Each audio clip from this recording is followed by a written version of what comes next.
कार्यवाहक अध्यक्ष महोदय, आज के इस ऑनलाइन वेबिनार में उपस्थित सभी बुद्ध उपासक उपासिकाओं को मेरा सादर जय भीम नमो बुद्धाय। जैसे कि आप सभी को विदित है, आज बुद्ध और उनके धम्म वाचन पर सामान्य चर्चा विषय रखा गया है, जिसमें क्या समझ में आया, क्या समझ में नहीं आया और समझ से कौन सी सोच विकसित हुई, आज का यह विषय है। आज के कार्यक्रम की अध्यक्षता हमारे परम सम्मानीय श्रद्धेय सम्यक जीवी आजाद बौद्ध साहब करेंगे।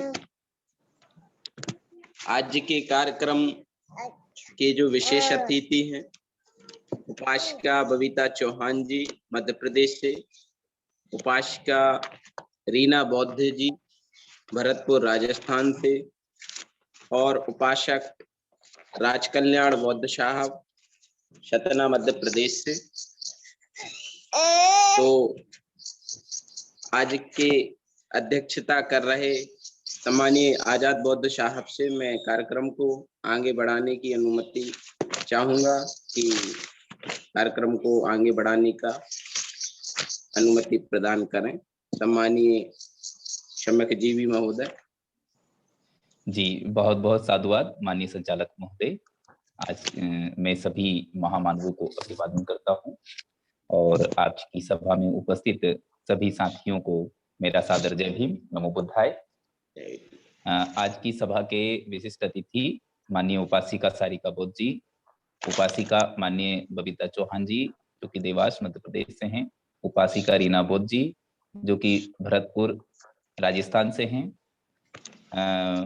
उपासक माननीय राजकल्याण बौद्ध जी जो कि सतना मध्य प्रदेश से हैं, एवं आज की सभा के संचालन कर रहे हैं माननीय बालचंद बौद्ध जी जो कि सागर मध्य प्रदेश से हैं।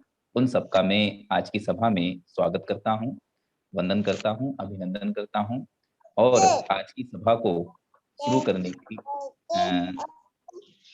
करने का निर्देश देता हूं कि आज की सभा को विधिवत शुरू किया जाए। बहुत बहुत साधुवाद मान्यवर अध्यक्ष महोदय। अब मैं कार्यक्रम को आगे बढ़ाते हुए अपने प्रथम कड़ी में बड़े सम्मान के साथ आमंत्रित करूंगा उपासिका बबीता चौहान जी को कि आज का जो विषय रखा गया है उस पर अपना प्रबोधन प्रारंभ करें। सम्मानित उपासिका बबीता चौहान जी। ना होगी पहले बनाओ ना हो। सर जुड़ी हुई है क्या मैम? यस सर, आवाज आ रही है मेरी? जी मैम आ रही है। प्लीज अपना प्रबोधन रखिए। मैं सबसे पहले पूरे विश्व को शांति का संदेश देने वाले तथागत गौतम बुद्ध के चरणों में श्रद्धा सुमन अर्पित करते हुए अर्थात बहुजन समाज में जन्मे सभी संत महापुरुषों को नमन करते हुए आज की इस सुंदर सुबह में, जैसा कि हमारा चर्चा का विषय है बुद्ध और उनका धम्म अध्ययन पर सामान्य चर्चा, क्या समझ में आया, क्या समझ में नहीं आया, समझ में कौन सी सोच विकसित हुई, इसी विषय के उपलक्ष्य में आज के कार्यक्रम के विशेष अतिथि उपासिका रीना बौद्ध जी भरतपुर राजस्थान, मान्यवर बालचंद बौद्ध जी सागर मध्य प्रदेश, आज के कार्यक्रम की अध्यक्षता कर रहे माननीय आजाद बौद्ध सम्यक जीवी और आज के कार्यक्रम का सफल संचालन कर रहे माननीय राजकल्याण बौद्ध जी मध्य प्रदेश सभी, और इसी के साथ आज के वेबिनार में जुड़े हुए समस्त श्रोतागण को मेरा सादर जय भीम। मैं बताना चाहूंगी कि जितना गहरा कुआं होता है उससे भी ज्यादा मीठा उसका जल होता है, उसी प्रकार बुद्ध का धम्म है। अगर हम उस धम्म की शिक्षाओं को हमारे जीवन में आत्मसात करते हैं तो हमारे जीवन की गहराइयों में जो कड़वाहट है उन्होंने जड़ बना ली है, उस कड़वाहट को दूर करने का काम बुद्ध के बताए गए अष्टांगिक मार्ग है, जो कि उन्हें दूर करके हमारे जीवन को मधुरमय बनाते हैं। और जिस प्रकार से एक विशालकाय पेड़ अपनी छाया में स्वयं नहीं बैठता है, लेकिन तपती धूप में वह औरों को ठंडक पहुंचाता है, जिस प्रकार से एक विशालकाय नदी अपना जल स्वयं ग्रहण ना करते हुए प्राणी जगत को शीतलमय बनाती है, उसी प्रकार से बुद्ध धम्म से जो हमें शिक्षाएं प्राप्त होती है, वह भी हमें हमारे जीवन मात्र का भला ना सोचते हुए प्राणी मात्र के प्रति दया, करुणा, प्रेम, मैत्री की शिक्षा हमें देती है। धम्म की शिक्षा का उल्लेख मैं इस सामान्य चर्चा में कर पाऊं, इतना मेरे शब्दों में जोर नहीं है, लेकिन मैं इतना जरूर कहना चाहूंगी कि बुद्ध का धम्म कम और सामाजिक क्रांति का एक दस्तावेज है। बताना चाहूंगी कि जिस प्रकार से बुद्ध ने अपनी ज्ञान प्राप्ति के बाद में जब लोगों को सामाजिक रूप से जागरूक करने का काम किया था, तो उन्हें बहुत सारी पीड़ाओं से गुजरना भी पड़ा था, लेकिन उन्होंने लोगों की बातों का बिल्कुल बुरा नहीं माना। तो मैं एक उदाहरण के तौर पर बताना चाहूंगी कि हमें धम्म से किस प्रकार की अभी वर्तमान पीढ़ी में शिक्षा मिलती है कि अगर हमें कोई थोड़ा सा कुछ कह देता है, अगर अच्छा कहता है तो हम बहुत खुश होते हैं, लेकिन अगर कोई बुरा कहता है तो हम बहुत जल्दी दुखी हो जाते हैं, उदास हो जाते हैं। तो एक उदाहरण के तौर पे मैं आपको बताना चाहूंगी कि टीवी का जो रिमोट होता है वो हमारे हाथ में होता है। हमें जैसा चैनल पसंद आता है हम बटन दबाते हैं और चैनल चेंज हो जाता है। उसी प्रकार से आज वर्तमान में हम लोगों ने या वर्तमान पीढ़ी ने अपना जो रिमोट कंट्रोल है वो दूसरों के हाथों में दे दिया। उनकी खुशी, उनका दुख, वो सब दूसरों के हाथ में है। अगर किसी ने अच्छा बोला तो खुश हो जाएंगे, उनका चैनल चेंज हो जाएगा, लेकिन अगर किसी ने थोड़ा सा बुरा कह दिया तो बहुत ज्यादा दुखी हो जाएंगे। तो इसी में बुद्ध की शिक्षाएं हमें ज्ञान देती है कि अपना दीपक स्वयं बनो और अपने मन के गुलाम मत बनो। तो इन्हीं शब्दों के साथ मैं बबीता चौहान अपनी वाणी को विराम देती हूँ, क्योंकि मैं सामान्य चर्चा में धम्म को वर्णित करूं इतना मेरे शब्दों में जोर नहीं है। धम्म बहुत विस्तृत है और उसका ज्ञान उसी प्रकार से है कि हमें पता नहीं चलता है कि जिस प्रकार से एक समुद्र के पानी को पोहे खाने की चम्मच से खाली करना, लेकिन उसका आनंद जरूर व्यक्ति को मिलता है। इन्हीं शब्दों के साथ जय भीम, जय भारत, नमो बुद्धाय और आप सभी का धन्यवाद। बहुत बहुत साधुवाद सम्मानीय उपासिका बहन बबीता चौहान जी, और मीटिंग में उपस्थित समस्त उपासक उपासिकाओं से मैं क्षमा चाहता हूं कि संचालन में छोटी त्रुटि हुई है। आज की विशेष अतिथि की सूची में हमारे साथ जुड़ी हैं उपासिका शारिका बौद्ध जी, जो बरेली उत्तर प्रदेश से हैं। चूंकि मैं नाम नहीं देख पाया था, क्षमा चाहता हूं, तो मैं बड़े आदर के साथ आमंत्रित करना चाहूंगा उपासिका शारिका बौद्ध जी को, बरेली उत्तर प्रदेश से। मैं आप भी आज के विषय पर अपना वक्तव्य रखें। बहुत बहुत आभार संचालक महोदय, और यहाँ उपस्थित सभी लोगों को जय भीम, नमो बुद्धाय। बुद्ध को, महाकारुणिक बुद्ध को 3 बार नमन करते हुए, बोधिसत्व डॉक्टर भीमराव अंबेडकर जी को 3 बार नमन करते हुए, और समय समय पर जन्मे हमारे महापुरुष और हमारी महान वीरांगनाओं को नमन करते हुए, मैं अपने आप को गौरवान्वित महसूस कर रही हूँ कि मुझे दोबारा बुद्ध और उनका धम्म पे एक बार फिर बोलने का मौका मिला। समीक्षा में एक बार फिर मुझे अपनी समझ और मैंने क्या सीखा उस पे आज मैं चर्चा करूंगी। मैं सभी लोगों का, राष्ट्रीय बौद्ध महासभा की पूरी टीम का आभार व्यक्त करती हूँ। सभी को बहुत बहुत साधुवाद कि मुझे यहाँ दोबारा अवसर मिला। और ये बात सही है कि धम्म जो है वो बहुत बड़ा धम्म है। बौद्ध धम्म का इतिहास बहुत ही बड़ा है, बहुत ही विशाल है। जैसे अभी बबीता मैम ने बताया कि उन्हें चम्मचों से, जैसे कहते हैं ना, सागर को चम्मचों से खाली नहीं किया जा सकता। वही अब आप इसी बात से समझ सकते हैं कि जो बौद्ध धर्म है, बौद्ध साहित्य है, वो कितना बड़ा, कितना विशाल होगा। मैं आज उस पर थोड़ा सा बताती हूँ कि बाबा साहब ने कितनी मेहनत की होगी इस पे, कितना रिसर्च की होगी, वो थोड़ा सा उसके बारे में भी बताऊंगी। कि जो हमारा त्रिपिटक है, त्रिपिटक का मतलब है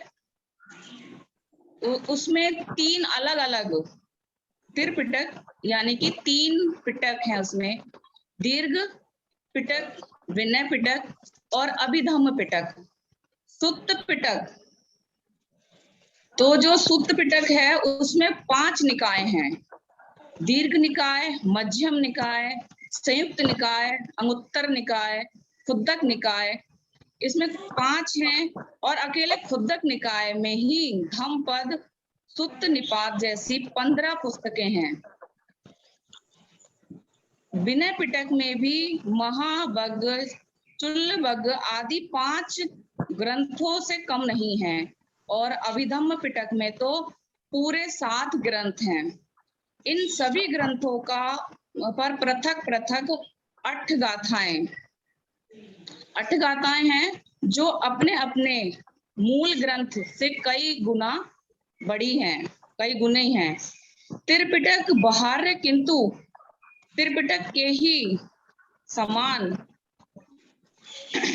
आदत, मिलंद प्रसन्न तथा विशुद्धि मग्गो सदग्ग ग्रंथ है।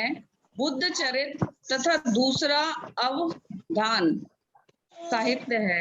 अनेक समानताएं रहने पर भी विषम प्रतीत होने वाले ग्रंथों की कमी नहीं है। इतना कुछ एक छोटे से ग्रंथ में संभाल लेना, यह अपने आप में बहुत बड़ी बात है कि बाबा साहब ने जो हमें ये ग्रंथ दिया है, बुद्ध और उनका धम्म, वो एक विशाल साहित्य से छांटा गया, और ऐसा छांटा गया कि जिसमें किसी का मतलब अकल्याण ना हो, सबका कुशल मंगल हो, सब अपने जीवन को अच्छा मतलब सदकर्मों की ओर ले जाएं। ऐसा ग्रंथ उन्होंने हमें दिया है। और इस ग्रंथ में इसे जितना भी आप पढ़ेंगे, ऐसा लगता है कि आप और कहते हैं ना, धरातल में जा रहे हैं, और आप जितना नीचे जा रहे हैं इसमें सागर में, उतना ही आप अपनी भावनाओं में, अपने व्यवहार में, अपनी वाणी में शुद्धता ला रहे हैं, मधुरता ला रहे हैं। तो ये जो ग्रंथ है हमें हमारे कल्याण के लिए दिया गया है। बाबा साहब का एक उन्होंने कहा था कि भारत को बौद्ध में बनाना है। तो बौद्ध में बनाने के लिए उनके पास ऐसा कुछ नहीं था कि हाँ वो बहुत ज्यादा, तब जाकर उन्होंने इस साहित्य को छांट के, कि हमारे लोगों के पास इतना समय नहीं है कि वो इतने बड़े साहित्य को पढ़ सकें, किस युग से ये साहित्य चला आ रहा है और कितना इसको संभाला गया है। इसमें बौद्धों के क्या नियम होने चाहिए, क्या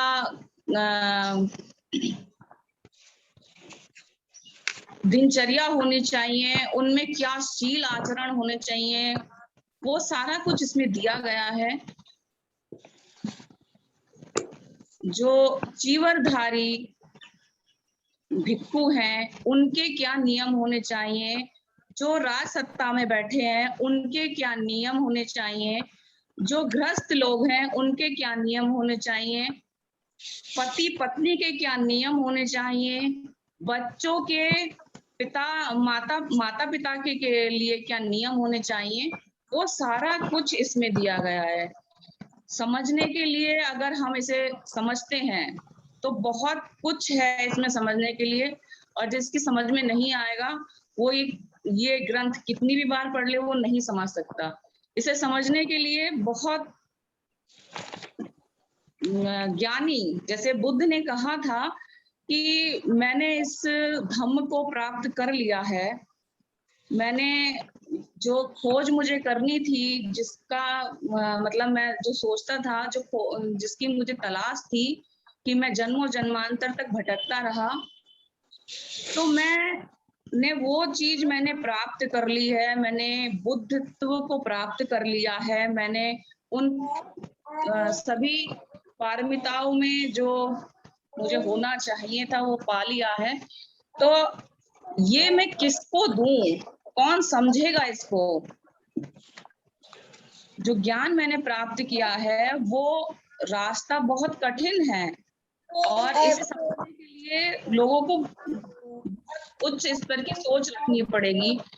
तो उन्होंने ऐसा ही, लेकिन सबके लिए उन्होंने सोचा कि जो सबसे निचले स्तर का भी व्यक्ति है और जो सबसे ऊंचे स्तर का जो व्यक्ति है, वो बुद्ध का जो धम्म है वो सबकी ही समझ में आए, ऐसा उन्होंने अपनी वाणी से, अपने आचरण से, अपने व्यवहार से उन्होंने वो बुद्धत्व को पूरे में फैलाया।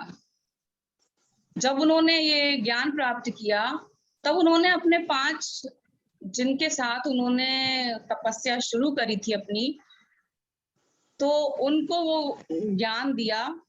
और उनके ज्ञान के बाद जब उन्हें लोगों को ये लगा कि ये तो भ्रष्ट भिक्खु है, मतलब व्यक्ति है, कि इसने भोजन ले लिया, लोगों से संपर्क किया, तो ऐसे में जब बुद्ध ने अपने जो व्यवहारिक जीवन था उससे संबंधित बातें बताई, तो लोगों को पता चला कि अगर वो ये सब नहीं करते तो बुद्धत्व को प्राप्त नहीं करते।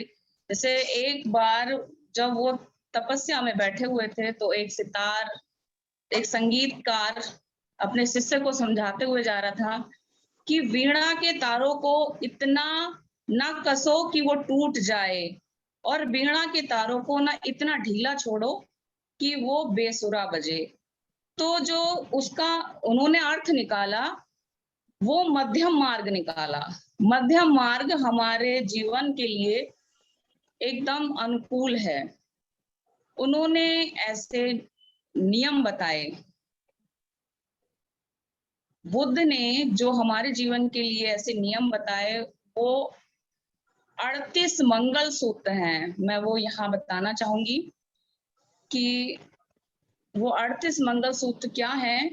वो हम लोग अगर अपने जीवन में धारण करते हैं तो हम बुद्धत्व को तो प्राप्त हमारी दृढ़ शक्ति ही कर सकती है, दृढ़ इच्छा ही कर सकती है। लेकिन कुछ जैसे कहते हैं ना, एक माता पिता होते हैं, अपने बच्चों को वो हर तरीके से सुसंगत और सुसज्जित और सुसंस्कृत बनाना चाहते हैं कि जिससे कि उनके बच्चे जो हैं वो आगे कभी धोखा ना खाएं। तो वही चीज बाबा साहेब ने और वही चीज बुद्ध ने हमें बताई। तो मैं वो 38 मंगल सूत्र आपको बताना चाहूंगी। मूर्खों की संगति से बचना, बुद्धिमानों की संगति करना, आदरणीयों का आदर करना, उचित स्थान पर निवास करना, संचित कुशल कर्मों का होना, सही मार्ग पर होना, सुशिक्षित होना, काम में निपुण होना, विनय अनुशासन का पालन करना, मधुर वाणी का अभ्यास करना, माता पिता को सहारा देना, अपने जीवन साथी तथा बच्चों का ध्यान रखना, आजीविका को हानिकारक ना होना, उदार होना, शीलवान आचरण होना, मित्रों संबंधियों का सहायक होना, समाज सेवा करना, पाप से बचना, पाप के प्रति इच्छा ना होना, नशीली वस्तुओं से व्रत रहना, कल्याण कार्यों में तत्पर रहना, आदरवान होना, विनम्र होना, संतुष्ट होना, कृतज्ञ होना, उपयुक्त समय पर धम्म सुनना, धैर्यवान होना, अच्छी सलाह को सुनना, भिक्षुओं तथा आध्यात्मिक गुरुओं से मैत्री रखना, धम्म के विषयों का विचार विमर्श करना, शासन तप का अभ्यास करना, आर्य अष्टांगिक मार्गों के अनुसार जीना, 4 आर्य सत्यों को प्रज्ञा पूर्वक समझना। ये बहुत जरूरी है कि हम जिस भी चीज को, बुद्ध के नियमों को जब हम मानते हैं या उन पे चलते हैं, तो हमें पूरी सूझ और समझ के साथ उनका आचरण करना। निर्वाण का साक्षात्कार करना, लोक धर्मों से विचलित ना होना, शोक मुक्त होना, कलेशों से मुक्त होना, स्थायी शांति तथा क्षेम सुरक्षा प्राप्त करना। ये 38 महामंगल सूत्र हैं जो हमें इस महान ग्रंथ से मिलते हैं। हम किसी भी चीज को अगर लगातार करते रहते हैं तो कई बार ऐसा सुनने में आया है कि लोग उसको परंपराएं मान लेते हैं, लेकिन हमारे जो बौद्ध धम्म में बौद्ध लोग जो करते हैं तो वो तो आगे बढ़ जाते हैं।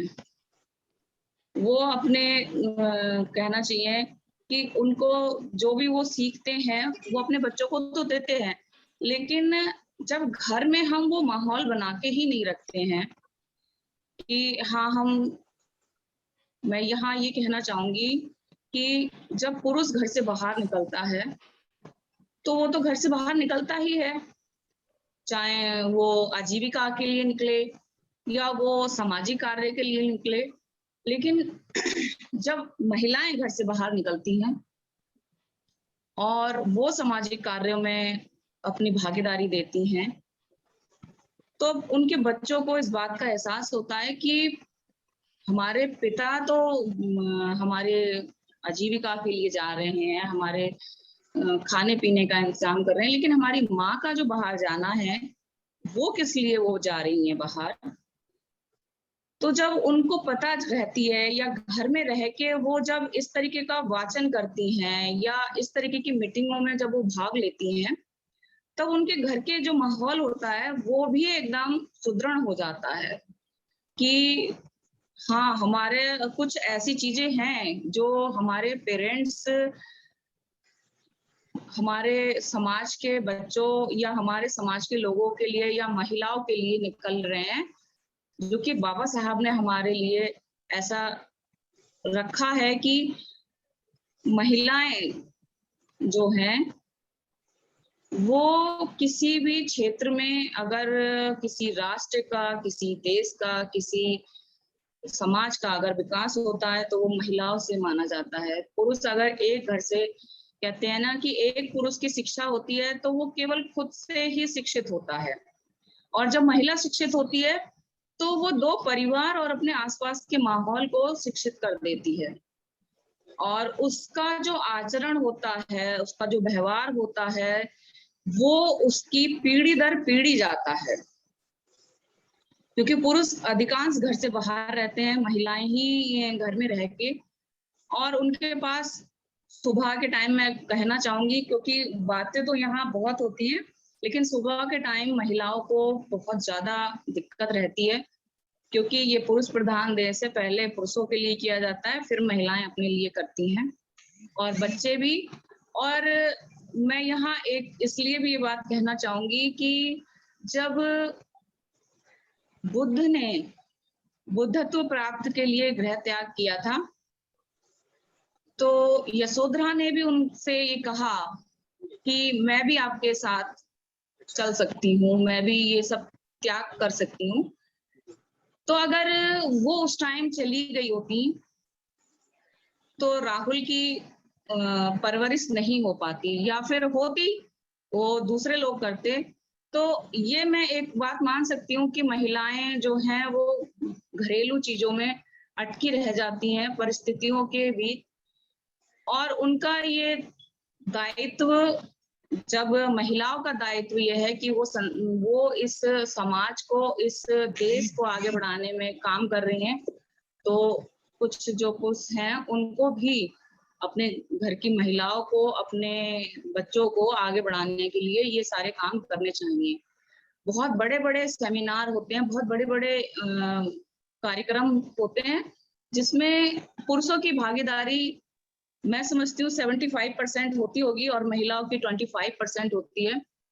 अगर वो भागीदारी पुरुष भी अगर घर में करते हैं तो वो महिलाएं जहां वो 25% है वहां वो 50% आपको दिखाई देंगी। तो ये बात तो मैं यहाँ कहना चाह रही थी कि महिलाओं को अपने बच्चों को कुशल और मतलब सदाचारी और बहुत ज्यादा धार्मिक नहीं, लेकिन अपने धर्म के बारे में उन्हें जानकारी होना बहुत जरूरी है। तो जो महिलाएं अपने घर से बैठ के भी इस मीटिंग को देखती या सुनती हैं, मैं समझती हूँ कि जहां जहां ये मीटिंग चल रही है, जहां भी ये मीटिंग है, मैं समझती हूँ कि यहाँ आज 52 लोग हैं जुड़े हुए।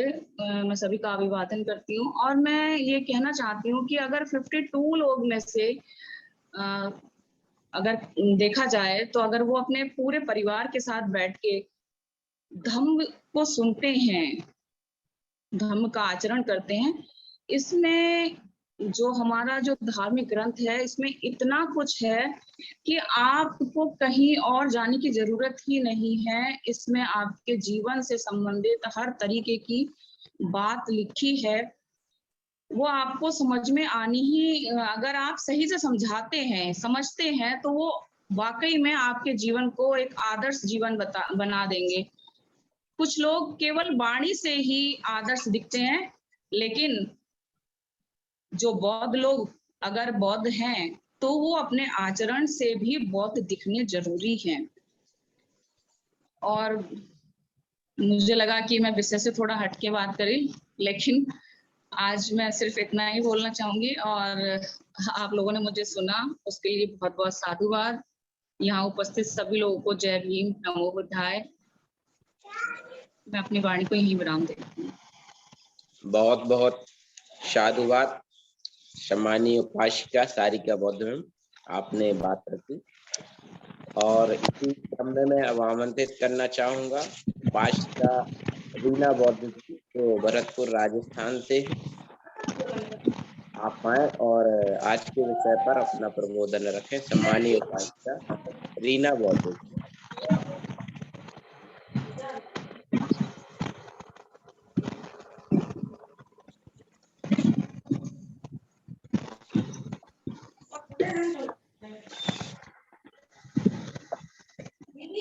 रीना बौद्ध मैम सब जुड़ी हैं हमारे बीच। सर मैं ज्वाइन हो रही क्या?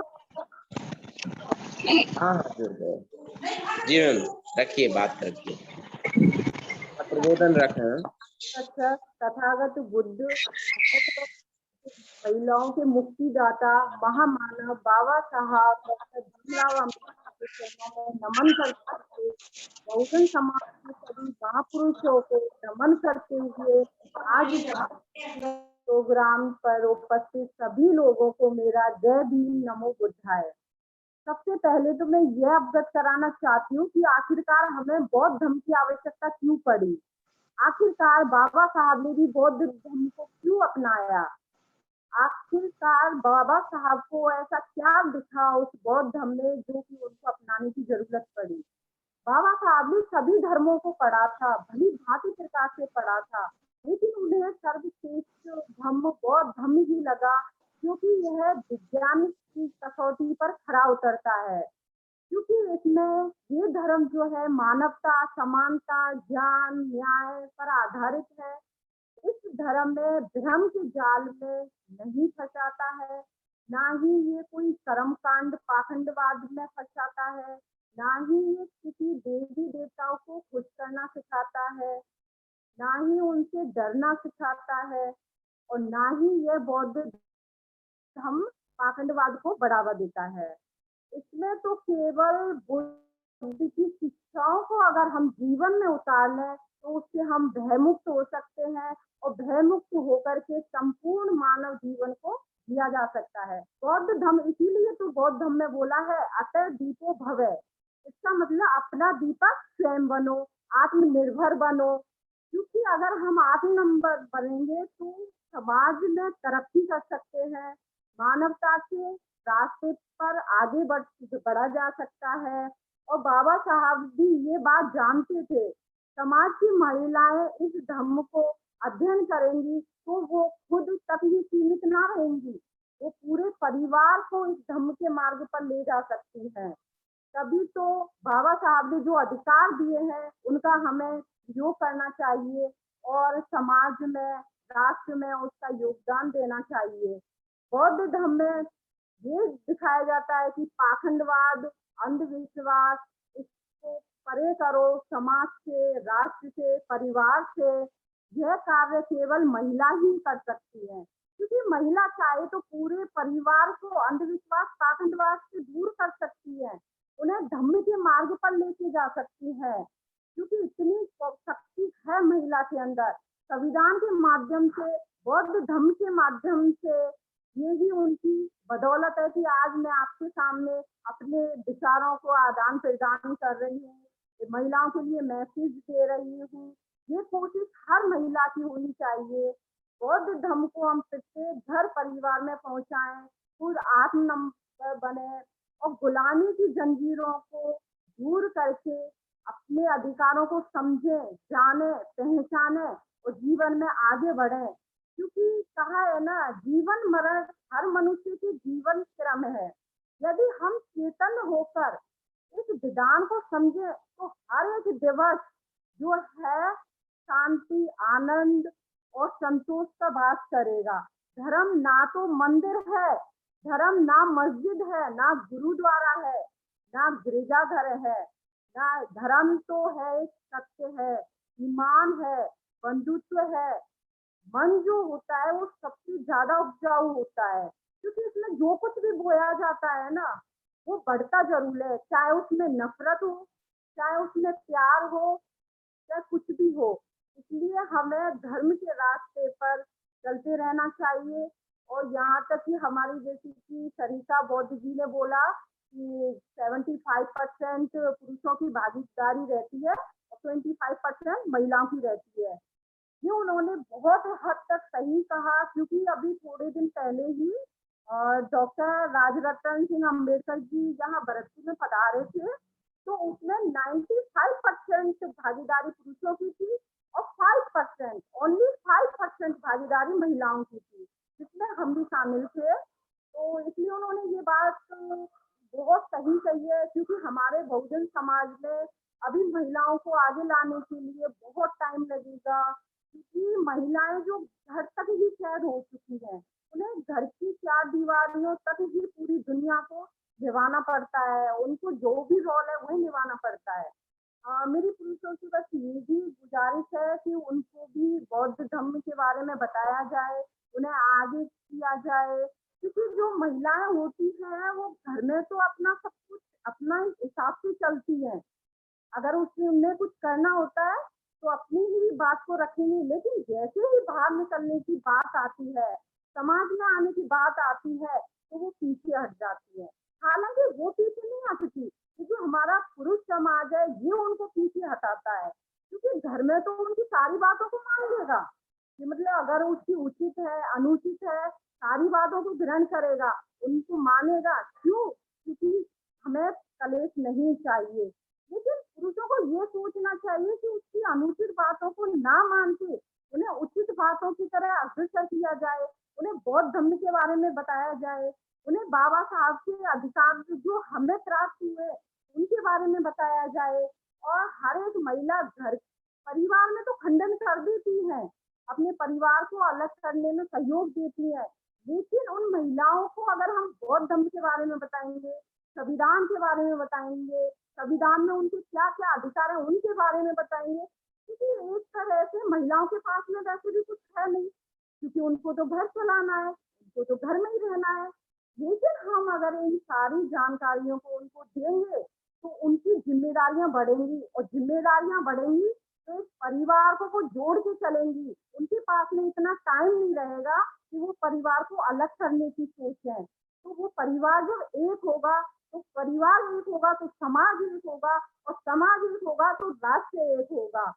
जनरल सी बात है, मुझे लगता है 40% लोग तो ऐसे होते हैं कि घरों में महिलाओं की बातों को ज्यादा अधिकता देते हैं, जिससे कि घर का विखंडन भी हो जाता है। लेकिन उनको समझाओ कि मतलब परिवार, समाज, राष्ट्र सब एक है, हमें एक करके समझ के चलना चाहिए। उनके ऊपर जिम्मेदारियां डालो, जिससे कि वो इस बारे में, गलत सोच के बारे में सोच ही ना सकें। उन्हें ऐसा लगे ही नहीं कि हम उनको सम्मान नहीं दे रहे, क्योंकि उन्हें लगता है कि मेरा अधिकार तो बस एक के ऊपर है, और वो उसी अधिकार को निभाती हुई जाती है। तो वो उसके पास में क्या है, फ्री बैठी है, और फ्री बैठी है तो गलत चीजें आएंगी, क्योंकि कहते हैं ना, खाली दिमाग शैतान का घर होता है। अगर उनको हम जिम्मेदारियां देंगे, उन्हें हम समझाएंगे कि बौद्ध धर्म में क्या है, समानता है, मानवता है, ज्ञान है, इसके अध्ययन से अवगत कराएंगे, और भारत के संविधान में जो हमें अधिकार मिले हैं और उनको समझाएंगे, तो महिला जागरूक होगी, वो समझेगी कि परिवार क्या होता है, समाज क्या होता है, राष्ट्र क्या होता है। जिस तरह पुरुष अपने आप को, व्यक्तित्व को, अपनी पर्सनैलिटी को समाज में रखता है, तो महिला भी उसी हिसाब से अपने परिवार के साथ, समाज के साथ अपने आप को रख सकेगी, और उन्हें भी खुशी होगी, और वो भी शायद ज्यादा नहीं तो 80%, तो वो भी कभी परिवार को उसके बात तोड़ने की सोचेगी नहीं। वो भी अपने परिवार को, ननद को, देवर को, सास ससुर को, उनका भी सम्मान करेगी, क्योंकि उसे भी एक तरह से डर रहेगा, अगर मैं यहाँ सही नहीं रहूंगी, यहाँ सही नहीं करूंगी, तो मुझे समाज में क्या आत्मसम्मान मिलेगा।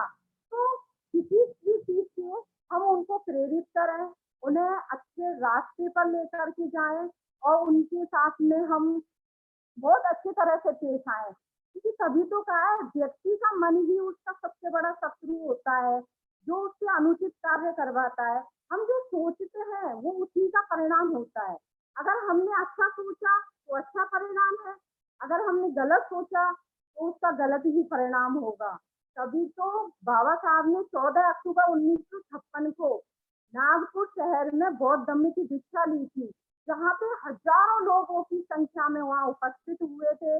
जिनके पास पैसे नहीं थे वो पदयात्रा से निकल गए थे, और जिनके पास में गहने थे वो गहने बेच करके वहाँ उपस्थित हुए थे, और प्रसन्न होते हुए, गाते झूमते हुए वहाँ तक पहुंचे। और गाए झूमे भी क्यों ना, आखिरकार धार्मिक दास्ता का अंत होना था, और मुक्ति दिवस का पर्व था, तभी तो ये नारा दिया था, आकाश पाताल एक करो और बुद्ध धर्म को स्वीकार करो, क्योंकि बुद्ध धर्म ही एक ऐसा धर्म है जो हमें मानवता, समानता, ज्ञान, भाईचारा आदि से अवगत कराता है, उनका अध्ययन कराता है। जैसा कि हमारे जूम के भी धर्म प्रकाश सर जी है, इन्होंने जूम ऐप को चालू करके सभी जगह प्रचार करने की ये जो कोशिश की है, ये बहुत सक्सेसफुल हो रही है, और हमें आवश्यकता भी है। और यहाँ पे हम देखते हैं हर मंडे को संविधान वाचन किया जाता है, संविधान के अनुच्छेदों के बारे में बताया जाता है, उनके अधिकारों के बारे में बताया जाता है, और बौद्ध धर्म के बारे में भी बताया जाता है। तो हमें बहुत खुशी होती है जब महिलाएं भी हमसे, महिलाओं के जो अधिकार हैं वो उन्हें मिले, वो घर की 4 दीवारियों में ना रह करके बाहर परिवार, समाज में भी अपना योगदान दें। इसी के लिए मैं विराम देते हुए जय भीम, नमो बुद्धाय। बहुत बहुत साधुवाद सम्मानीय उपासिका रीना बौद्ध जी, आपने अपना वक्तव्य रखा।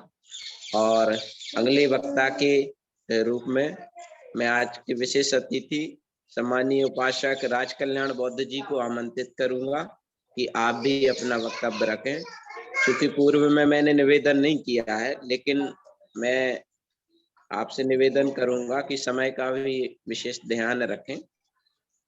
सम्मानीय राज कल्याण बौद्ध जी। धन्यवाद। आवाज आ रही क्या? जी सर, आ रहा। आज किस कार्यक्रम में करुणा के सागर तथागत बुद्ध को नमन करते हैं, परम पूज्य बाबा साहब अम्बेडकर को नमन करते हैं और कार्यक्रम के सब संचालन कर रहे हैं माननीय बालचंद बौद्ध जी। आज के कार्यक्रम के हमारे अतिथिगण माननीय सारिका बौद्ध जी, बबीता चौहान जी, रीना बौद्ध जी और आज के कार्यक्रम की अध्यक्षता कर रहे माननीय आजाद बौद्ध जी। आप सभी को साधुवाद, जय हिंद, नमो बुद्धाय। आज का जैसा विषय है कि बुद्ध और उनके धम्म का जो वाचन कार्यक्रम चल रहा है उसकी समीक्षा करना है। तो हम इस विषय पर ये बात कहना चाहेंगे कि समीक्षा करना बहुत अच्छा है, क्योंकि हम बुद्ध के धम्म की समीक्षा नहीं कर रहे हैं, बल्कि हम अपने सीखने की समीक्षा कर रहे हैं कि हमने क्या सीखा और क्या नहीं सीखा, क्या समझ में आया, क्या नहीं समझ में आया, इस चीज की समीक्षा हम कर रहे हैं। कुछ लोग ये सोच लेते हैं हम धम्म की समीक्षा कर रहे हैं, तो हम ऐसा नहीं कर सकते। हम धम्म की समीक्षा नहीं कर रहे हैं, बल्कि हम अपने सीखने की समीक्षा कर रहे हैं। तो जैसा कि बुद्ध तथागत बुद्ध के जन्म से हम लेकर चलते हैं, तो जन्म तो तथागत बुद्ध का उसी तरह हुआ है जैसे संसार में होता है, क्योंकि उनका न कोई अवतार हुआ, न कोई उनका निर्माण हुआ, उनका जन्म हुआ। जन्म के बाद जैसे ही तथागत बुद्ध की उम्र जो है 20 वर्ष हो जाती है, तो उनकी संघ में दीक्षा होती है। तो साथियों, ये बहुत महत्वपूर्ण बात है और ये सीखने की बात है, क्योंकि बुद्ध जब अपनी युवावस्था में तब भी और जब तथागत बुद्ध ने अपना संघ बनाया तब भी हर युवा को संघ में दीक्षा होती थी, संघ में उसका सदस्यता होती थी। तो ये देखना पड़ेगा कि हमारा जो बुद्धिज्म समाज है, जो बहुजन समाज है, तो बुद्ध के लिए, बाबा साहब के लिए हमारे जो मिशन में कार्य कर रहे हैं संगठन, उनमें क्या हमारा युवा वर्ग उनमें सदस्यता ले पाता है, क्या उनमें दीक्षित हो पाता है, क्या उनमें सहयोग दे पाता है? तो इस प्रकार से हमारा युवा वर्ग कहीं ना कहीं अगर दूर रहेगा, तो बुद्ध ने जैसी क्रांति किया था वैसी क्रांति नहीं हो पाएगी। क्योंकि बुद्ध ने जो क्रांति किया था उस समय जो भी जातिवादी अन्याय करने वाले लोग थे वो असंगठित थे, इतना संगठित नहीं थे, लेकिन बुद्ध ने उनके खिलाफ संगठित करके युवाओं को शक्ति का निर्माण किया, तब जाकर के वो क्रांति कर पाए। लेकिन आज आप देखेंगे लोग संगठन से कोई ज्यादा मतलब नहीं रखते हैं, यहाँ वहां जाके भाषण दे देते हैं और उनको लगता है कि मैं तो मिशन का कार्य कर रहा हूँ। तो ये सब नहीं है। संगठित लोगों के खिलाफ असंगठित होकर के आप कोई क्रांति नहीं कर सकते हैं। इसलिए संघ में दीक्षा ये जो चैप्टर है, इसे आप सब लोगों को, हम सब लोगों को प्रेरणा लेना है कि हमारे युवाओं को और हमारे हर एक सक्षम व्यक्ति को संघ में अर्थात संगठन में सदस्यता लेना है, उससे जुड़ना है, उसको सहयोग करना है। अगली बात आती है गृह त्याग की। तो गृह त्याग में अभी तक लोगों के बीच में जो है कि तथागत बुद्ध करुणा की वजह से त्याग किए, और फिर बाबा साहब ने लिखा कि नहीं, इनको तो दंड देकर के निकाल दिया गया। तो ये परस्पर जो विरोधाभासी बातें हैं, इन पर मैं अभी यहाँ पर नहीं कहूँगा, फिर जब कोई मीटिंग होगी तो इसमें मैं थोड़ा सा विस्तार से कुछ संतुलन बनाने की आवश्यकता है। क्योंकि जिस प्रकार से आरएसएस में प्रचारक तो होता है, लेकिन एक विचारक भी होता है। विचारक का काम ये होता है कि जो असंतुलन वाले विषय होते हैं उनको संतुलन बनाना और दोनों बातों के बीच में समन्वय स्थापित करना। इस तरह से हमको इस पर थोड़ा सा रिव्यू करने की फिर बाद में आवश्यकता है। एक आगे विषय आता है कि कुछ लोग ऐसा सवाल करते हैं कि क्या बुद्ध के कोई गुरु थे? क्योंकि बुद्ध आला कलाम के आश्रम में गए और कई ऐसे ऋषि मुनि थे जिनके आश्रम में गए, तो लोगों को लगता है कि बुद्ध उनके पास गए और निश्चित रूप से वो बुद्ध के गुरु रहे होंगे। तो यहाँ पर मैं स्पष्ट रूप से कहना चाहता हूँ कि तथागत बुद्ध उनके जो विधि थी उसका परीक्षण करने गए थे कि हो सकता है कि इसी से मुक्ति संभव हो। नहीं, जब उन्होंने उनके यज्ञ, हवन, कर्म कांड आदि इन तरीकों को देखा, तब बुद्ध को लगा कि ये सब व्यर्थ है और इनसे मानव जीवन का कोई कल्याण संभव नहीं है, और उन्होंने उनके मार्गों को त्याग दिया और आगे बढ़ दिया। तो जिस चीज को आपने त्याग दिया, जिस मार्ग को आपने त्याग दिया, वो आपका गुरु कैसा हो सकता, कैसे हो सकता है? इसलिए हमें ध्यान रखना है कि बुद्ध का कोई गुरु नहीं था। आज बहुजन समाज के अधिकतर लोग बुद्ध धम्म में आ रहे हैं, और खासकर जो SC ST OBC Bahujan Samaj के लोग हैं, ये बुद्ध के धम्म में ज्यादा दिलचस्पी रखते हैं। तो लोगों को ये लगता है कि क्या बुद्ध का धर्म मात्र SC ST दलितों, शोषितों का धर्म है? तो ये देखना पड़ेगा, जब हम बुद्ध के धम्म का वाचन करते हैं, बुद्ध के धम्म ग्रंथ को पढ़ते हैं, तो उसमें ब्राह्मण ब्राह्मण ब्राह्मण बहुत बार, कई बार ब्राह्मण शब्द आता है। हर प्रसंग में, हर एक उनके सत्संग में ब्राह्मण ही आते हैं। तो यहाँ से ये बात स्पष्ट होती है कि तथागत बुद्ध के धम्म को सबसे पहले ब्राह्मणों ने अपनाया, और यहाँ तक कि गुप्त रूप से वो आज भी बुद्ध के धम्म को अपनाए हुए हैं। क्योंकि बुद्ध ने जो 10 पारमिताएं बताया था, वो उनको पूरी तरह से उन्होंने ग्रहण कर रखा है। ये अलग बात है कि उन्होंने केवल उसको अपने दायरे में सीमित कर रखा है। वो दूसरों से दया, करुणा, भाईचारा ये सब नहीं रखते, लेकिन अपने बीच में जरूर रखते हैं। लेकिन जब बुद्ध के धम्म में हर बार ब्राह्मण आता है, इससे स्पष्ट होता है कि बुद्ध का धम्म न केवल दलितों के लिए, बल्कि ब्राह्मणों के लिए, सवर्णों के लिए, हर एक मानव मात्र के लिए, पूरे संसार के मानव कल्याण के लिए है। इसको केवल दलितों तक सीमित रखना ठीक नहीं है, क्योंकि ये बात कई बार समझ में आ जाती है, इसलिए हमने यहाँ पर स्पष्ट किया। एक और हम बात देखेंगे कि जब तथागत बुद्ध ने युवाओं को संघ में दीक्षा लेने के लिए कहा, तब उनका जो क्षेत्र था वहाँ के लोग, कुछ युवा लोग गए और उन्होंने कहा कि तुम यहाँ पर क्यों आए हो, अपने आने का प्रयोजन बताओ आप लोग। तो उन्होंने कहा कि इतना बुद्ध का इतना विशाल जो धम्म संघ है उसका आप संचालन नहीं कर पाएंगे, इसलिए हम आपको सहयोग देने आए हैं। तब तथागत बुद्ध ने कहा कि अच्छा ठीक है, और उन्होंने उपाली को कहा कि उपाली अब आप भी बता दो कि आप किस लिए आए हो। उन्होंने कहा कि तथागत मैं आपके धर्म का लाभ लेकर अपना और सबका कल्याण करना चाहता हूँ। तब तथागत बुद्ध ने, यहाँ पर ये मार्केबल बात है, तथागत बुद्ध ने अपने भिक्षुओं को कहा कि भिक्षु, उपाली को आज ही दीक्षा दी जाएगी और इन जो क्षत्रिय राजकुमार इनको अगले दिन दीक्षा दी जाएगी। भिक्षुओं ने कहा कि ऐसा क्यों? तो उन्होंने कहा कोई क्वेश्चन नहीं, इनको उपाली को जो नाई जात से है और जो समाज में नीच जात माने जाते हैं, इनको आज ही दीक्षा दी जाएगी। उन्होंने आज दीक्षा दी उपाली को, अगले दिन क्षत्रिय राजकुमारों को दीक्षा दी। तो बाद में फिर भिक्षु ने पूछा कि तथागत उस दिन आपने ऐसा क्यों किया? उन्होंने कहा कि जो उपाली नाई जाति का है उसको समाज में भी नीचा दिखाया जाता है और धर्म में भी नीचा दिखाया जाता है। अगर हम राजकुमार क्षत्रियों को आज दीक्षा देंगे, उपाली को बाद में देंगे, तो ये नीचता यहाँ भी बरकरार रहेगी। अगर हमने आज उपाली को दीक्षा दे दी और राजकुमार क्षत्रियों को बाद में देंगे, तो उपाली तो एक दिन के सीनियर हो गए ना, तो जब सीनियर हो जाएंगे तो उसका समाज में धर्म में ज्यादा सम्मान होगा। तो इस प्रकार से बुद्ध ने बहुत ही एक दूरदर्शिता का यहाँ पर अपनाया। दूरदर्शिता को ध्यान में रखते हुए तथा बुद्ध ने एक दिन के लिए ही सही, लेकिन उपाली को उन क्षत्रिय राजकुमारों से श्रेष्ठ बना दिया। यहाँ पर हमको बुद्ध के धर्म से सामाजिक, कूटनीतिक, राजनीतिक एक दूरदर्शिता की शिक्षा ग्रहण करना चाहिए। और सबसे बड़ी बात यह है कि बुद्ध ने अपने ही धर्म में अपने लिए कोई स्थान नहीं रखा। इसका मतलब यह है कि बुद्ध परिवारवादी नहीं थे, बुद्ध व्यक्तिवादी नहीं थे, बल्कि बुद्ध लोकतांत्रिक थे और बुद्ध समाजवादी थे। उन्होंने एक सामूहिक सोच का, सामूहिक मार्ग का पालन किया। कई बार ऐसी बात आती है कि धर्म क्या है, अधर्म क्या है, और धर्म और धर्म में क्या अंतर है। तो इसको तथागत ने बहुत ही सरल शब्दों में कहा है कि अपने जीवन को पवित्र बनाए रखना ही धर्म है और अपने जीवन में पवित्रता न रखना ही अधर्म है। तो अगर हम जीवन में पवित्रता बनाए रखते हैं, अपने जीवन में पूर्णता प्राप्त करते हैं, अपने जीवन में शांति प्राप्त करते हैं, तो यही धर्म है। और जो इसके विपरीत है वह धर्म। कितना सरल शब्दों में उन्होंने समझाया है, जिसको कि आज हम लोग किसी अनपढ़ व्यक्ति को नहीं समझा पाते हैं, अच्छे अच्छे विद्वान लोग नहीं समझा पाते हैं, लेकिन तथागत बुद्ध ने पढ़े अनपढ़, बड़े बड़े राजाओं, महाराजाओं, सम्राट सबको अपनी वाणी से प्रभावित किया और सबको समझा लिया। उनके संघ में अमीर, गरीब, पढ़े, अनपढ़, शिक्षित, अशिक्षित सभी लोग थे, अर्थात बुद्ध ने अपनी वाणी से सबको प्रभावित कर लिया। इसलिए बुद्ध के विषय में कहते हैं कि परम प्रभाव प्रसारक वाणी मनु जन मानस मथन मथानी। जिस प्रकार से मथानी होती है वो मट्ठे को मथने के काम आती है, बुद्ध की जो वाणी रूपी मथानी है मानव के मानस पटल को मथने वाली है, अर्थात उससे हमको धर्म की प्राप्ति होती है। तो जो हमारे धर्म में, जो हमारे प्रज्ञा में, मैत्री में बढ़ोतरी करे, वही धर्म है। और आप देखेंगे कि बुद्ध ने कितना सफल तरीके से संगठन स्थापित किया और उस संगठन का सफल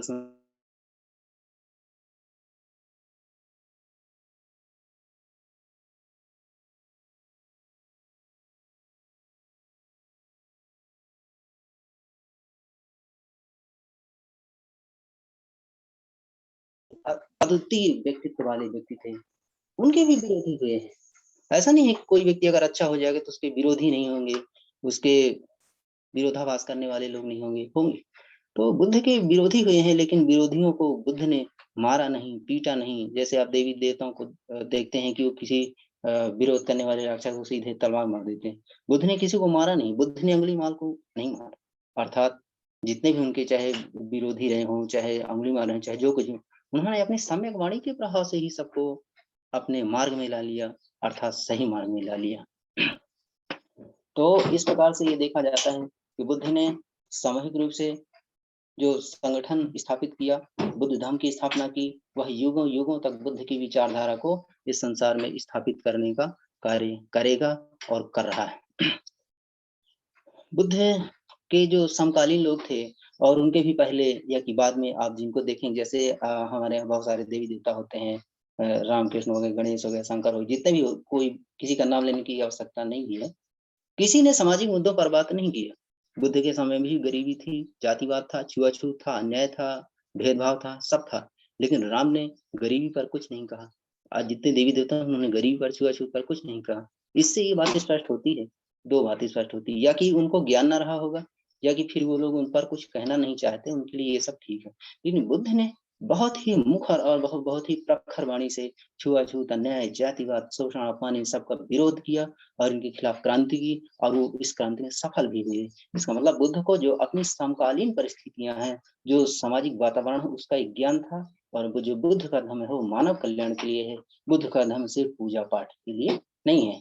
तो बुद्ध ने कितनी बड़ी क्रांति मानवता के लिए की, और जो बाकी उनके समकालीन रहे हो या कि आगे पीछे बात किए रहे हो, लेकिन उन्हें किसी देवी देवता ने, किसी धर्म ने जो है समाज के विषय में कुछ नहीं कहा, गरीबी अन्याय के विषय में कुछ नहीं कहा। तो जब नगर भ्रमण करने गए थे तब उन्होंने कहा कि घास फूस के झोपड़न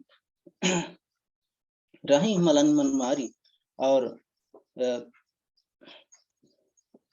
मतलब उन्होंने ये कहा कि सारथी से कहा कि जो घास फूस के झोपड़े में रहने वाले लोग हैं, सही सतत दुख दर्दी अहि कवन नर नारी। उन्होंने कहा कि सतत दुख सहने वाले ये लोग कौन है? सारथी ने कहा कि ये तो पूर्व जन्मों का फल भोग रहे हैं। तब बुद्ध ने कहा कि पूर्व जन्म क्या होता है और ये उन्होंने कैसे कर्म किए थे? तब उन्होंने कहा कि ले जनन जब बुद्ध ही कोई दे यथार्थ उत्तर सोई तथागत। बुद्ध, आपका जो प्रश्न है वो तो बहुत विशाल है, आप तो बहुत बड़ी व्यवस्था की बात कर रहे हैं, मैं उत्तर नहीं दे रहा हूँ, नहीं दे सकता हूँ। जब कोई बुद्ध जन्म लेगा तब आपके प्रश्नों का जवाब दे सकता है। इस प्रकार से हम देखते हैं कि बुद्ध का जो पूरा धर्म है वो मानवता के लिए है और समाज के लिए है। तो एक सवाल आ जाता है जब हम ये कहते हैं कि बुद्ध का धर्म मात्र पूजा पाठ के लिए नहीं है, तो लोगों को ये लगता है कि क्या हमको बुद्ध की पूजा करना चाहिए? पूजा करने के लिए तो बुद्ध ने नहीं कहा। तो हम ये देखते हैं कि बुद्ध ने पूजा अपनी पूजा करने के लिए नहीं कहा, लेकिन उन्होंने ये कहा है कि असेवना चा बाला नाम पंडिता नाम चा सेवना पूजा चा पूजनीय में मंगलोत्तम। अर्थात बुद्ध ने कहा है कि जो पूजनीय व्यक्ति हैं, जो ज्ञानी लोग हैं, उनकी पूजा करना चाहिए। तो अगर आपकी दृष्टि में बुद्ध ज्ञानी है, आपकी दृष्टि में बुद्ध बहुत बड़े मार्गदाता हैं, तो अगर आपकी नजर में बुद्ध आपके लिए कुछ है तो फिर पूजनीयों की पूजा करना चाहिए, क्योंकि बुद्ध ने कहा है कि पूजा चा पूजनीय में मंगल उत्तम। विद्वानों की पूजा करना उत्तम मंगल है। तो अगर बुद्ध आपकी दृष्टि में विद्वान है तो आप उनकी पूजा कर सकते हैं, उनके धर्म को अपनाना ही। सर थोड़ा समय का ध्यान रखें क्योंकि 7:57 हो गया है, अध्यक्ष जी को भी बोलना है। तो एक प्रवज्ञा की बात आती है, बुद्ध के समय में हर एक युवा की प्रवज्ञा होती थी, बुद्ध के संस्कार हैं उनको अपनाया जाता था। आज आप देखेंगे कि हमारे धर्म से जितने भी जुड़े लोग हों, चाहे ऐसे ही मानने वाले लोग हों, बच्चों का जन्मदिन की शुभकामनाएं देते हैं, शादी ब्याह की शुभकामनाएं देते हैं, लेकिन आप किसी की फेसबुक में या मतलब अन्य किसी भी माध्यम से ये नहीं देखेंगे कि हमारे बच्चों की प्रवज्ञा संस्कार की हार्दिक शुभकामनाएं। इसका मतलब लोग अभी इसको नहीं समझ पाए हैं। तो जब तक आप बुद्ध के सभी संस्कारों को पूर्णतः अपने जीवन में धारण नहीं करेंगे, तब तक बुद्ध की संस्कृति कहीं ना कहीं हम कैसे उसको मजबूत कर पाएंगे। इसलिए जैसे मैंने अपना प्रवज्ञा ग्रहण किया 2019 में कुशीनगर में, मैंने 10 दिन चीवट धारण किया और मैंने बुद्ध को पूरी तरह से अपने जीवन में अनुभव करने का प्रयास किया। तो इस प्रकार से हर एक युवा का, हर एक बच्चे का इस प्रकार से प्रवज्ञा होना चाहिए, तब हम बुद्ध के धर्म को अपना पाएंगे। बुद्ध ने नारियों के विषय में बहुत कुछ कहा, क्योंकि नारियों को हमेशा ही जो है साइड में रखा जाता था, उनके विषय में किसी तरह से कोई बात नहीं की जाती थी सार्थक। अगर कहीं की जाती थी तो उनको नीचा ही दिखा जाता था। लेकिन बुद्ध ने कहा कि कवि लेखक बहु नीच कहीं निद्रा ही नारी जहान तदैव बुद्ध मत मान, मैं मान होता है महान। अर्थात बुद्ध ने ये कहा कि मतलब नारियों को भी उनका अधिकार देने की आवश्यकता है, उनकी भागीदारी सुनिश्चित करने की आवश्यकता है, उनको शिक्षित और जागरूक होने की आवश्यकता है। तो इस प्रकार से हम देखते हैं कि बुद्ध ने बहुत बड़े विषयों पर बहुत बड़ी बात कही है, और बहुत जो छोटे और बेमतलब के विषय हैं, आत्मा परमात्मा, इन सब पर जितना हो सका उन्होंने कहा। जब लोगों की समझ नहीं आता उन्होंने कहा कि भैया इससे आगे मैं नहीं बता सकता हूँ और ये सब तुम ही समझो। तो इस प्रकार से बुद्ध ने बहुत बड़ा मार्ग हम लोगों को दिखाया है। और मैं बस थोड़ा सा समय लेते हुए ये कहना चाहूंगा कि जैसे अन्य जो आप टीवी में प्रवचन वगैरह देखते हैं, उनके पास कोई व्यक्ति आता है और कहता है कि बाबा जी मैं धर्म का कार्य करना चाहता हूँ। तो वो कहते हैं तुम क्या जानते हो? वो कहते हैं मैं कुछ नहीं जानता। तो वो कहते हैं कि तिलक लगाओ, भागवत पढ़ो, गीता पढ़ो, भगवान का भजन करो, तुम्हें समझ में आ जाएगी कि हमें क्या करना है। ऐसा ही प्रश्न अगर हम अपने धर्म के लोगों से, आचार्यों से करते हैं कि गुरुजी मैं धर्म का कार्य करना चाहता हूँ, तो पूछते हैं तुम क्या जानते हो? मैं कहता हूँ मैं कुछ नहीं जानता। तो फिर बड़ा इतिहास बताने लगते हैं, सिंधु घाटी से लेकर पूरा अशोक सम्राट, इतना इतिहास बता देते हैं, इतना त्याग करना पड़ेगा, इतना संघर्ष करना पड़ेगा, इतना तुम्हें कष्ट सहना पड़ेगा, ये सब कि दिमाग में लगता है कि हम गलत जगह आ गए। तो हमको कोई ऐसा शॉर्टकट क्यों रखना पड़ेगा कि अगर कोई कहता है कि मैं धर्म का कार्य करना चाहता हूँ, तो हम भी उसको बता सकें तुम बाबा साहब को पढ़ो, हाथ में जो धागा होगा बांधे हो ये सब काटो, क्योंकि तभी ये सब कोई मतलब अनावश्यक है। और इस प्रकार से तुम भारत का संविधान को, बुद्ध के धर्म को पढ़ो और समाज में भेदभाव करना छोड़ दो। दूसरे लोगों के साथ में उठना बैठना, पानी पीना, ये सब व्यवहार करना शुरू करो। आपको समझ में आ जाएगा कि धर्म का कार्य हमें क्या करना है। इस प्रकार से हमको भी कोई शॉर्टकट समझाना होगा। हम बहुत बड़ा इतिहास अगर समझा देंगे एक ही मिनट में, तो कहीं ना कहीं लोग भ्रमित होते हैं। तो इस प्रकार से हमने आज अपनी बात को कम समय में रखने का प्रयास किया। आप सब लोगों ने मुझे सुना, इसके लिए बहुत साधुवाद से धन्यवाद। बहुत बहुत साधुवाद। सम्मानीय उपासक राज कल्याण बौद्ध जी, आपने विस्तार से विषय पर बात रखी। और अब मैं अविलंब आमंत्रित करना चाहूंगा श्रद्धे आजाद बौद्ध जी, जो सम्यक जीवी हैं हमारी राष्ट्रीय बौद्ध महासभा के। उनको मैं आमंत्रित करूंगा बड़े सम्मान के साथ कि आप अपना अध्यक्षीय वक्तव्य रखें। सम्मानीय आजाद बौद्ध साहब। जी, बहुत बहुत साधुवाद माननीय संचालक महोदय। सभी महामानवों को मैं अभिवादन करता हूं और आज की सभा में उपस्थित सभी साथियों को मेरा सादर जय भीम, नमो बुद्धाय। जैसा कि मैं 15 से 20 मिनट लूंगा आप लोगों के, समय तो हो गया है लेकिन मैं 15-20 मिनट लूंगा अपने बात रखने के लिए। तो आज की सभा में जो माननीय उपासिका सारिका बौद्ध जी, उन्होंने भी बात रखा, तो उनको मेरी तरफ से बहुत बहुत आभार। माननीय उपासिका बबीता चौहान जी, उन्होंने धम्म के ऊपर, बुद्ध और उनके धम्म के ऊपर बात रखा, उनको भी मेरा बहुत बहुत आभार। माननीय उपासिका हीना बौद्ध जी, उन्होंने भी अपनी बात रखा, उनको भी मेरी तरफ से बहुत आभार। माननीय राज कल्याण बौद्ध जी, उन्होंने भी बुद्ध और उनके धर्म पर अपनी बात रखा, इसलिए उनको भी बहुत बहुत आभार। हमारे संचालक महोदय माननीय बालचंद बौद्ध जी, जो कि संचालन कर रहे हैं, उनका भी बहुत बहुत आभार। अब मैं अपनी बात रखता हूँ। दुख 3 प्रकार के होते हैं। बाबा साहब ने दुख को 3 प्रकार के बताए हैं। एक दुख होता है निजी दुख, दूसरा है सामुदायिक दुख, तीसरा होता है प्राकृतिक दुख। तो निजी दुख क्या है?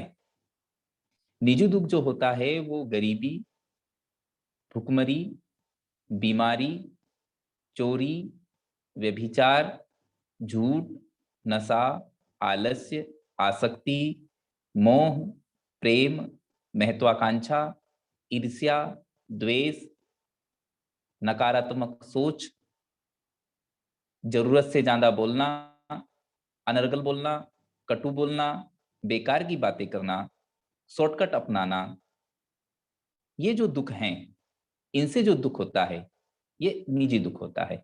शॉर्टकट से भी दुख होता है, इसलिए हम लोगों को शॉर्टकट नहीं लॉन्ग कट ही जाना चाहिए। तो ये निजी दुख हुआ। दूसरा दुख होता है सामुदायिक दुख। सामुदायिक दुख क्या है? तो सामुदायिक दुख होता है वो जातिगत भेदभाव, धार्मिक भेदभाव होना, जातिगत हिंसा होना, एक दूसरे को ऊंचा नीचा समझना, काले गोरे का भेद होना, पूजा पाठ, कर्मकांड, अंधविश्वास, पाखंडवाद, तानाशाही, ईश्वर अल्लाह परमेश्वर पर विश्वास, इनसे जो दुख होता है वो सामुदायिक दुख होता है।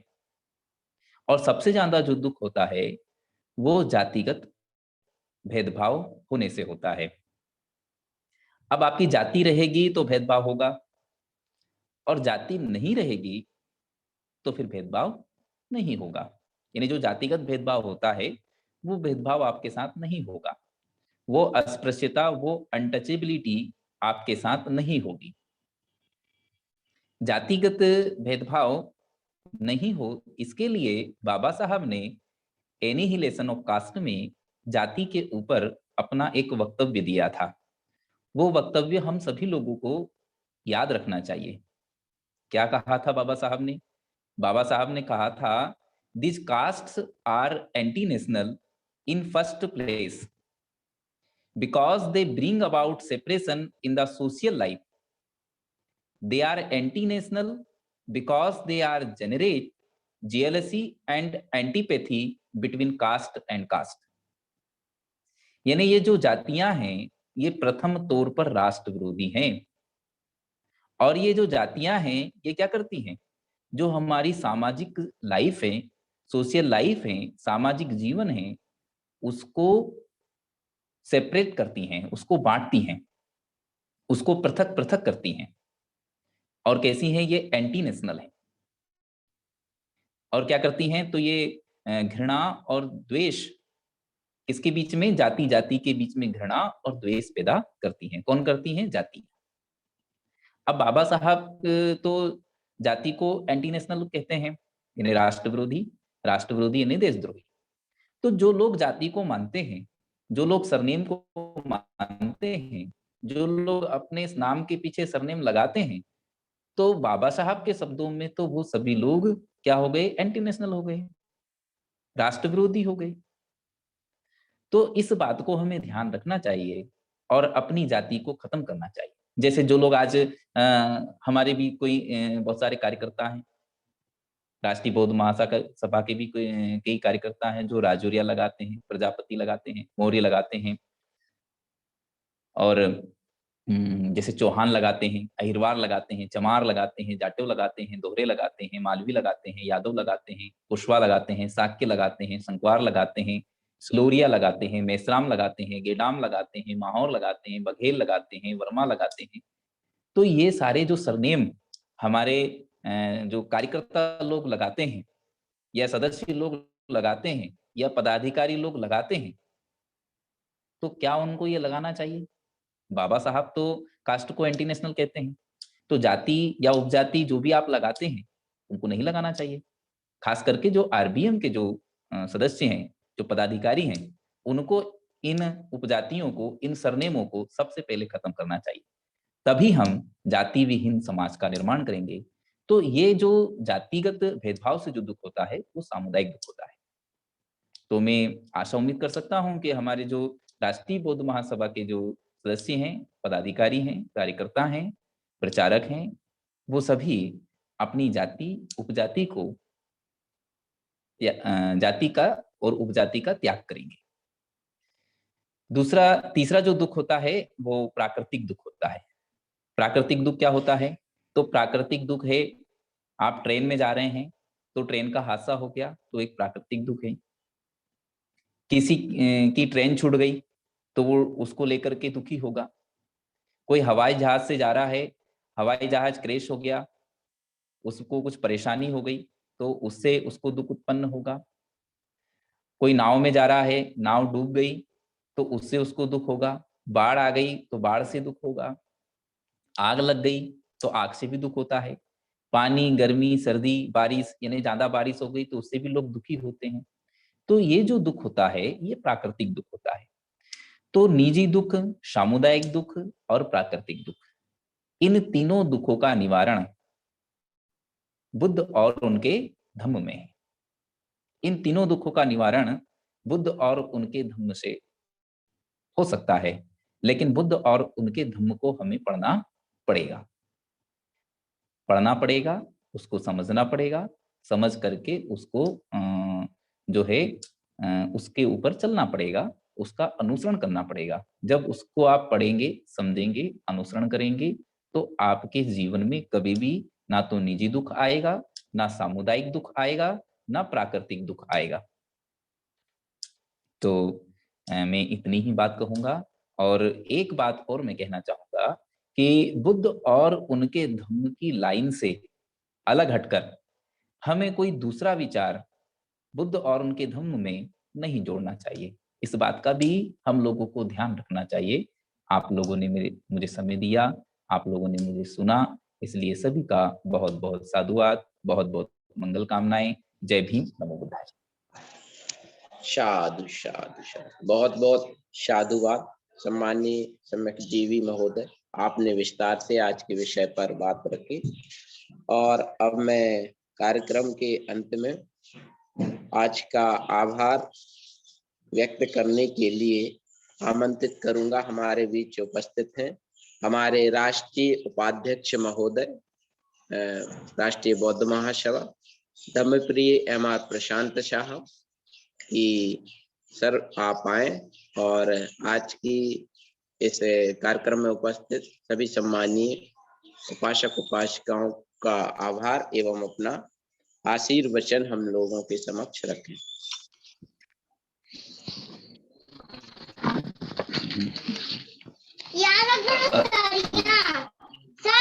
हाँ रख दो। हाँ फिर सुनो पहले। सर यहाँ ठीक है, यहाँ रखो, यहाँ ठहरो।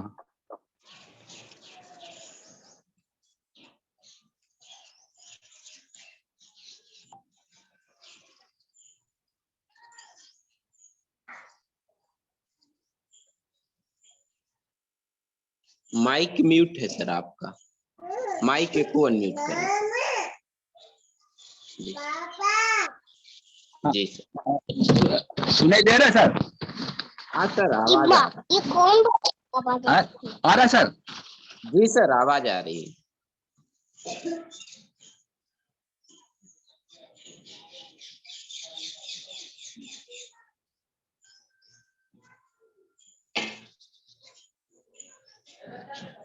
म्यूट हो गया सर, पुनः आपका माइक जो है म्यूट हो गया है।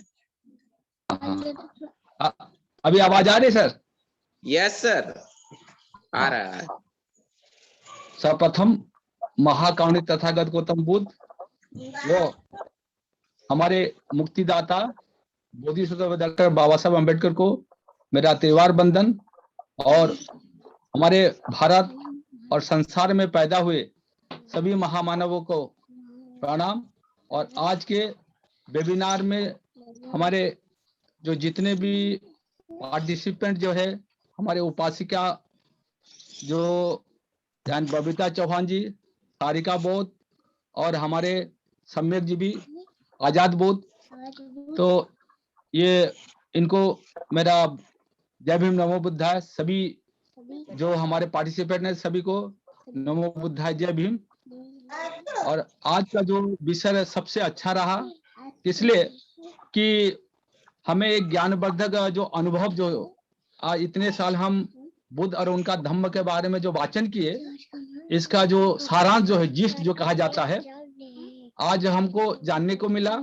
और उनमें से तो ये पता चल रहा है कि जितने भी पार्टिसिपेंट है और इन्होंने बखूबी इस कार्यक्रम को सुन रहे हैं और सुनने के बाद ये अनुभव भी कर रहे हैं। और सबसे अच्छा हमारे बहन जो छोटी बहन बबीता चौहान, उन्होंने जो बोले ये जो चीज कोई आध्यात्मिक जो स्पिरिचुअलिज्म नहीं है, ये सामाजिक तत्व के बारे में तथागत गौतम बुद्ध ने बताए। तो इसलिए इनको आभार, बहुत साधुवाद। और साथ में हमारे जो सारिका बुद्ध, उन्होंने भी जो समझाए कि अपने धर्म में कि जैसे हमारा कर्तव्य कैसा होना चाहिए, और ये कर्तव्य के बारे में एक यानी जो हमारे 38 उपाय महामंगल सूत्र के बारे में समझाए, जो बहुत सराहनीय। हम तो आज सुनते रहे, लेकिन सुनने के बाद हमारे जीवन में महामंगल सूत्र की आवश्यकता ज्यादा है। जैसे आसेवना च बालनंग पंडितानंद च सेवना पूजा च पूजनीयानंग एतम मंगलम उत्तम। तो ये बहुत सराहनीय है, इन्होंने हमें बहुत अच्छी ढंग से समझाए और सुंदर से तो 38 उपाय के बारे में। इसलिए सारिका बौद्ध बहन जी को बहुत साधुवाद। इन्होंने हमें बहुत सरल भाषा, प्रांजल भाषा का प्रयोग करके हमको समझाए। साथ में हमारे आजाद सिंह बौद्ध जो हमें उद्बोधन दिए, यानी उनके धम्म देसाना में हमको देखने को मिला जो हमारे राष्ट्रीय बौद्ध महासभा का जो लक्ष्य और उद्देश्य क्या है। यानी राष्ट्रीय बौद्ध महासभा का लक्ष्य है कि annihilation of caste, classless society, and हम जो राजनीतिक तौर पर कुछ दबाव डाले। तो इसलिए इन्होंने बताया कि हमारा संयम नहीं होना चाहिए, हमारा जात नहीं होना चाहिए, जैसे जो कभी नहीं जाती वो जाती है। तो इसलिए तो यानी जब तक हम खुद सुधरेंगे नहीं, हम कुएं में डूबे रहेंगे, और हम कुएं में जो डूबे हुए लोगों को अगर निकालना चाहेंगे तो हम कैसे निकाल सकते हैं? तो खुद को कुएं से बाहर निकलना पड़ेगा, दलदल से हमें निकलना पड़ेगा। तो इसलिए दलदल से निकलने के लिए हमें सबसे पहले हमारा जो है कि अपना जो संयम को यानी कास्ट को खत्म करना है। तो इसी तरह हमारे जो कास्ट संयम, तो ये काल्पनिक है, यानी ये बनावटी है। दुनिया में कहीं भी ऐसा कोई जात नहीं होता है जितने की इस हिंदू धर्म में है, यानी इस ब्राह्मण धर्म में है, इस वैदिक धर्म में है, इस सनातनी धर्म में है। तो इसलिए जो